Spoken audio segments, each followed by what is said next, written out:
You don't know the power of the dark side of the Force. Hey guys, this is Frozen Wish Studios here, and welcome back to another movie review.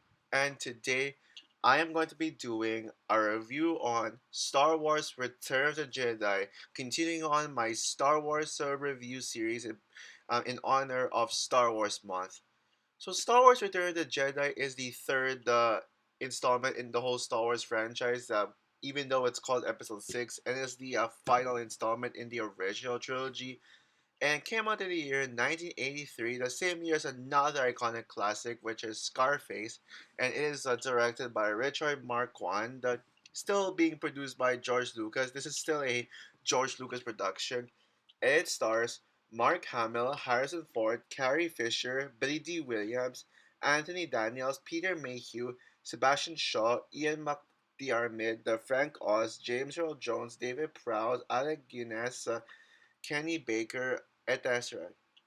And so the film tells a story taking place not long after the events of Star Wars The Empire Strikes Back. I assume it is like right immediately right after the events of that film where our heroes that we all know and love go on a mission to rescue Han Solo after being put into carbonate night by the bounty hunter Boba Fett. In the last film, Han Solo is being taken to Jabba's palace, and so that's where our heroes go. But unfortunately, things don't end well. C-3PO and both C-3PO and Leia become slaves of Jabba. C-3PO now works for works as Jabba's translator, and Leia becomes turns into Jabba's slave. But then now it is up to Luke Skywalker to actually succeed in rescuing Han, and he does. Meanwhile, the Emperor Palpatine seeks to destroy the rebellion once and for all with a second Death Star. As Luke eventually becomes a fully becomes a Jedi and has fully grown as a character, he is determined to convince his father Darth Vader, which Luke now believes in. Luke is determined to turn Darth Vader into the light as Luke senses good in Darth Vader, but now Darth Vader is stuck with wrestling with his inner demons because there is the dark side of the Force and the light side trying to pull him. Darth Vader is forced to make a choice throughout the film, and then but then yeah there is another Death Star that is being built so that the Empire can continue to destroy more planets. So the rebellion must stop. The rebellion must stop the Empire from building the second Death Star, while Luke Skywalker must bring his father back into the light while stopping the evil Emperor. So yeah, now The Empire Strikes Back is we all know how good The Empire Strikes Back is, and I think we can. It's easy to agree upon The Empire Strikes Back being the single greatest Star Wars movie of all time. But with the third Star Wars movie, the sequel to Empire Strikes Back, we all wonder how is this going to live up to The Empire Strikes Back because of how much The Empire Strikes Back truly raises the bar. Yeah, The Empire Strikes Back. Yeah, I do agree with everyone else that The Empire Strikes Back is the best Star Wars movie ever made. If you guys remember, based on the end of The Empire Strikes Back, our heroes have reached their lowest of lows yet, as every single hero has not won a single victory. There is not a single victory with our heroes. Luke Skywalker gets defeated by Darth Vader. The rebellion gets defeated by the Empire. The pilots Han, Leia, Chewie, and the rest of the gang on board the Millennium Falcon, they're not they let the Empire get away, and so it is like up to this film to like be able to yeah, you know what I mean. And also, The Empire Strikes Back has left out some questions that it was up to this movie to answer. What are those questions, you may ask? Well, I'll get to that later, but Now, there are some people who say that Return of the Jedi is their favorite Star Wars movie. I can totally see why. Because I'll explain why later. But the general consensus, so the most popular consensus for this movie is that it is the weakest film in the original trilogy. Mainly because A New Hope and The Empire Strikes Back set a bar so high that it is really hard for this one to top. And After rewatching Return of the Jedi the other day, well, I was not able to review it yesterday due to personal reasons because I didn't have time. I was busy, but now I had time to review it. And after rewatching Return of the Jedi, for me, I gotta say I do agree with everyone else that this is the weakest in the original trilogy. And you might think that, oh, well, this is probably the third best Star Wars movie because no other Star Wars movies can beat the original trilogy, right? Right? Well, this is actually my fifth favorite Star Wars movie, honestly. Like, there are, besides, A New Hope and Empire Strikes Back, there are two other Star Wars movies that I think are better than this. One of them is Rogue One, which is my fourth favorite Star Wars movie of all time, and Revenge of the Sith, which right now, I'm actually debating on which I think is overall the better movie, Revenge of the Sith or A New Hope. But you will see, you'll find out once I get around to review Revenge of the Sith. But even though this is the weakest film in the original trilogy, and there are Star Wars films outside the original trilogy that I prefer, Return of the Jedi is still a perfect conclusion to the original trilogy that perfectly pays off story and character arcs. Let's just go straight into what makes this film a masterpiece, and that is the character arcs of both Luke Skywalker and Darth Vader.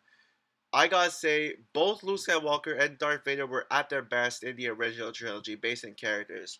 I will still say that Luke Skywalker in The Last Jedi is my favorite version of Luke, but I like Luke in this one much more than A New Hope and Empire Strikes Back. Luke has fully grown into a mature hero now. After being a whiny farm boy in the first one, well, based on what other people say. In A New Hope and Empire Strikes Back, an impatient person who's like willing who would rather take the risk and face off Darth Vader without completing his training than to complete his training. But in this one, yeah, you really feel that Luke has fully grown as a character now. Yeah, and Luke has moved on from being whiny and impatient. Even when Luke steps into Jabba's palace as his first appearance in this film, he already presents himself as a changed person and a true Jedi when he calmly confronted Jabba without showing anger. Luke is also able to fully understand the ways of the Jedi, being able to know how to control himself and not fall for the Emperor's temptations. One example of this is in the scene when Luke was fighting Vader in the final battle, and he nearly fought dirty to Darth Vader. He was actually fighting Darth Vader dirty, like trying to like attempting to kill him, but and even like chopped off Darth Vader's arm as a payback for Darth Vader chopping off Luke's arm in Empire Strikes Back. But then Luke then realized that he is starting to fall for the Empire's trick, so he changes back into the light. Yeah, he actually was aware that he almost turned into the dark side, so he changed his ways and says that he will never turn into the dark side. That shows Luke's confidence, confidence for sure. And it really feels earned to see Luke Skywalker be a full Jedi. You really buy into it, and you really buy into his character journey throughout the original trilogy. Darth Vader is the best character in this particular film, and overall my second favorite Star Wars character ever, second only behind Princess Leia. The Empire Strikes Back may have put Vader on the map with the reveal that he is Luke's father, but this is the film where Vader truly shines with how good the writing is on his character. In this film, he wrestles with his inner demons as both the light and dark sides of the Force fight for him to choose his side. Like they are like pulling him. Like light side is trying to pull him into the light, while at the same time the dark side is trying to pull him into the dark side. And now Darth Vader is not fighting anyone else, but he's rather fighting his inner demons. He's trying to debate on what side should he really choose. So there is clearly good in Vader, but the reason why Darth Vader is still chooses to still work for um on the outside, still chooses to stay with Palpatine is because he's scared that Palpatine was going to kill Vader if Vader betrays Palpatine and joins the Alliance. That's actually why this film just showcases Vader's fear. Like he knows deep down that Luke is his son. Luke is his son, and he could join Luke, but like what I said just now, he's afraid of Darth Vader. That is a great character arc right there. Right there. And I forgot how amazing that Luke versus Vader lightsaber duel is. Remember what I said that A New Hope had the best action scene in the original trilogy?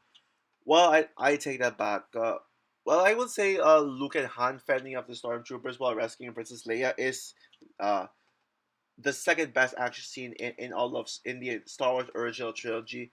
The Luke versus Vader lightsaber duel is the true best action sequence in the entire original trilogy, and the second best lightsaber duel in all of Star Wars, second only behind Anakin versus Obi Wan in Revenge of the Sith. And yes, it's better than Qui Gon and Obi Wan versus Darth Maul. I do like that fight scene a lot in Phantom Menace, but I just do think it's slightly overrated because people are saying it's the best fight scene ever in Star Wars. It's not. I would put that in my top five for sure, though. I will say that. Luke versus Vader in this film is such a powerful duel, and like what I said earlier, Luke nearly turned it into the dark side with him fighting dirty on Vader, but then he realizes what he's done and he succeeds into not being tempted by the dark side of the Force. Vader's redemption arc may be, just maybe, the greatest redemption arc yet. I think there are better redemption arc. I think there was a redemption arc that I would call my personal favorite, but I can't really I can't really think of that on the top of my head right now. So for now, I will say Vader had the best redemption arc. He, yeah, that scene where he saved Luke from Palpatine by throwing off the balcony is one of the most cheer-worthy moments in all of Star Wars, and the best scene in this movie by far. I mean, you like throughout the film. I mean, you're rooting for Vader to turn into the light. Yeah, audiences have suspect that Vader was going to turn into the light side of the Force. The question is whether or not Darth Vader was going to do it or not. And then when Darth Vader just watches Palpatine, strike his lightning on Luke Skywalker, then Darth Vader's like, no, no, no, and then proceeds to throwing Palpatine off the balcony. Yeah, that really made me throw my fist up in the air because it's just so good, man. It's so good to see Vader like that. Even if I have second thoughts on Rise of Skywalker, yeah, those who know me who've known me for a while probably know my initial thoughts on Rise of Skywalker, but since then I have second thoughts on it. But there's no denying that the decision to bring Palpatine back in that film truly ruins that amazing moment, truly ruins Darth Vader's redemption arc of turning back into Anakin, and that is a fact. Luke taking off of Vader's mask to see Anakin's face, and then Anakin telling Luke to go is one of the most emotional moments of all of Star Wars for me. It truly pulls my heartstrings and makes me tear up. To see just Vader die after having his redemption arc, but at the same time, it does feel earned. Vader's self-sacrifice, yeah, and yeah, and plus the fact that there's no turning back. I mean, Anakin cannot turn back into his normal self now because his face is burned, as you saw in Revenge of the Sith. Yeah, but yeah, I mean, getting to see like Anakin's face like under Vader's mask, such a great moment. But some may think that some people only praise the movie just for the Luke and Vader stuff, but there is a lot more to love about the film than just that. That Jabba's a villain who is darker than you think, and he is one of the most hateable characters in all of Star Wars. In a complimentary way, by the way. He even goes as far as sexually harassing Leia and turning her into his sex slave. Yeah, the fact that they included that in Star Wars is such a risk. People think that the inclusions of sexual assault have no place in Star Wars, and then would send hate towards Andor season 2 for that moment with an Imperial Guard assaulting Bix. Yet Jabba apparently doing that to Leia is easy to overlook, which is kind of unfair. I think including moments like those in Star Wars show that Star Wars can still take risks and aren't just for 12-year-old boys only, like what some people claim. The action scene with Luke trying to prevent his friends from falling into the pit, fighting off Jabba's slaves, and then Han Solo killing Boba Fett and Leia killing Jabba the Hutt. Yeah, such a fun action scenes. And yeah, and I think the Ewoks get way too much hate. Like seriously, just because they're silly doesn't mean they ruin the film. Do they do things that are ridiculous? Yes, like trying to roast Luke, Han, and Leia, and the gang, and also trying to worship C-3PO as their god for whatever reasons. But when things get serious, they know that it's serious, and they help other heroes. So I think people need to look back at the Ewoks and realize that they're not the minions. Like, come on, guys. Like, people treat the Ewoks like as if they're the minions of Star Wars. No, they are not. Jar Jar Binks, on the other hand, he is the minions of Star Wars, not the Ewoks. But yeah, let's be real here. Yeah, I think if there's anything I hate about the Ewoks, it's the fact that they got their own solo movie, which I am never watching those Ewoks movies. Those Ewoks movies, spin-off movies are one of those movies I refuse to watch in my lifetime. I am not watching them ever. And Leia, my favorite Star Wars character, also has a strong character arc in this film, as she must grapple with the fact that Luke is her brother, as it was revealed in this film. And we also get to learn that she actually has the Force. Yeah, the movie answers questions that The Empire Strikes Back left out. This is something I mentioned earlier on, and something I was going to address, and now I'm addressing it now. You know, qu- Empire Strikes Back leaves out questions like, should we really believe that Darth Vader is Luke's father? Yeah, mainly because, like what I explained in my Empire Strikes Back review, people at the time when they saw Empire Strikes Back, they did not believe. They thought that Vader was lying to Luke, and that they didn't believe that Luke was Vader's father. And yeah, they didn't believe that, and so yeah, and I think Fantastic Beast actually did pull that off. Like, you know how the people didn't believe that Luke Skywalker was people thought that, oh, Vader's probably lying about Luke Skywalker. No, Vader's probably lying about Luke Skywalker being his son and all that stuff. Well, Fantasy Beasts pulled it off because I remember in the end of Crimes of Grindelwald, Grindelwald told Credence that he is his father. I think I forgot, but I think they were like related. Like, oh yeah, there was a twist at the end of Crimes of Grindelwald that Grindelwald and Credence were related, but then in Secrets of Dumbledore, it was revealed that Grindelwald lied to Credence. Yeah, Castle Grindelwald did what people thought Return of the Jedi was going to do. Yeah, so that was something. But as it turns out, yeah, now this movie did justify the fact that Luke is Darth Vader's son, which made the Empire Strikes Back twist all the more compelling. And this movie also presents another plot twist that Luke is Leia's which is a great plot twist, and one I wouldn't have seen coming. And one question that Empire Strikes Back left off is, does Leia really have the Force? Because in the end of Empire Strikes Back, we saw that Leia sensed that Luke Skywalker was still alive, and that they had to rescue Luke. But but but audience's question: wait, does Leia actually have the Force? Like, did Leia just use the Force to sense Luke? And then this movie did answer it at the end of the film.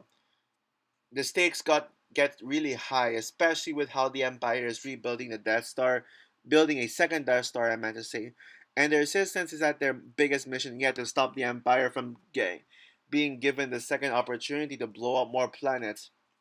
The ending of this film is absolutely perfect, with the galaxy celebrating their freedom.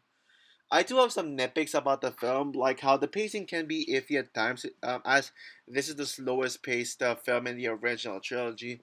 And those Jabba's creatures in Jabba's palace, besides Jabba himself, yeah, they were so weird. They were like really weird, especially with that mouse, like with a like what on earth was that? Like he looked like a muppet for some reason. Yeah, but those are just nitpicks. So overall, Star Wars Return of the Jedi is the weakest in the original trilogy, but still among the top 5 Star Wars movies, as it is a perfect conclusion to the trilogy, setting the stakes really high and completing every single character arcs, especially Luke and Vader. Either this or Scarface is the best movie of 1983 for me. I am debating on that. This was my favorite movie of 1983 for a long time, but I'm actually debating on that now because this has competition with Scarface. So yeah, but even if you whether it's the best movie of that year or not, I still think this movie is a masterpiece, and I am going to give Return of the Jedi 5 stars out of 5. Masterpiece movie. If this was the real conclusion to the Star Wars franchise, then I wouldn't be mad, even though I'm okay with the sequel trilogy existing. So also for my review of Star Wars Return of the Jedi, what are your thoughts on the movie? Would this be your favorite Star Wars movie? Would you agree with me and the majority that this is the weakest Star Wars movie, but it's still awesome? Or do you think this movie is slightly overrated? Comment down below, like, subscribe, hit the notification bell, and yeah, I'm gonna be taking a short break from my Star Wars reviews. But my next Star Wars review is going to be uh my least favorite live action Star Wars movie of all time. And I there might be a video in between this and my rant on the Phantom Menace, but I'll have to think about it. So yeah, bye guys.